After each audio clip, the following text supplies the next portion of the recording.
اعوذ باللہ من الشیطان الرجیم بسم اللہ الرحمن الرحیم الا للہ الدین الخالص والذین اتخذوا من دونه اولیاء ما نعبدهم الا ليقربونا الى اللہ زلفى ان اللہ يحكم بینہم فیما هم فیہ یختلفون ان اللہ لا يهدی من هو کاذب کفار۔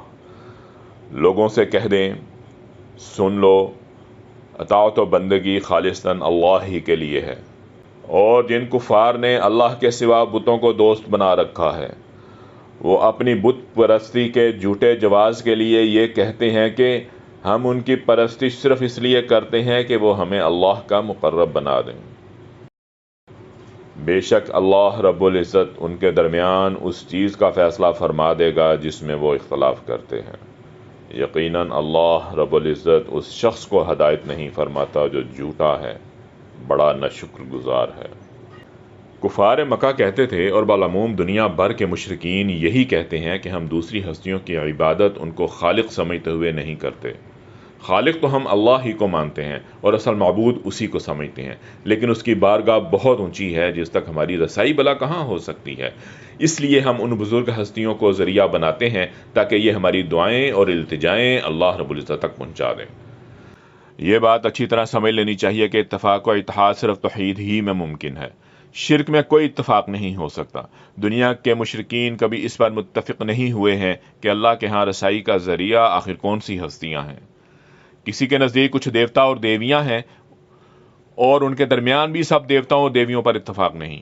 کسی کے نزدیک چاند، سورج، مریخ، مشتری اس کا ذریعہ ہیں اور وہ بھی آپس میں اس پر متفق نہیں کہ ان میں سے کس کا کیا مرتبہ ہے اور کون اللہ تک پہنچنے کا ذریعہ ہے۔ کسی کے نزدیک وفات یافتہ بزرگ ہستیاں اس کا ذریعہ ہیں اور ان کے درمیان بھی بے شمار اختلافات ہیں، کوئی کسی بزرگ کو مان رہا ہے اور کوئی کسی اور کو۔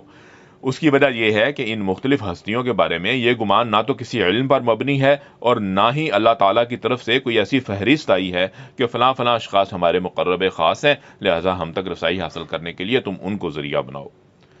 یہ تو ایک ایسا عقیدہ ہے جو محض وہم اور اندھی عقیدت اور اسلاف کی بے سوچے سمجھے تقلید سے لوگوں میں پھیل گیا ہے، اس لیے لا محالہ اس میں اختلاف تو ہونا ہی ہے۔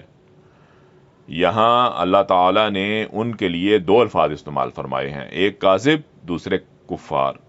کاذب ان کو اس لیے فرمایا گیا کہ انہوں نے اپنی طرف سے جھوٹ موٹ یہ عقیدہ گھڑ لیا ہے اور پھر یہی جھوٹ وہ دوسروں میں پھیلاتے ہیں۔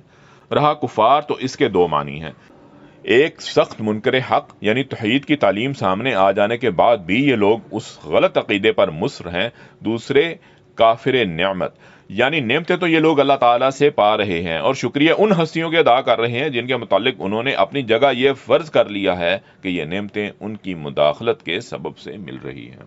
استغفر اللہ، استغفر اللہ۔ اللہ رب العزت سے دعا ہے کہ وہ ہمیں قرآن پاک صحیح معنوں میں پڑھنے، سمجھنے اور اس پر عمل کرنے کی توفیق عطا فرمائے۔ آمین یا رب العالمین۔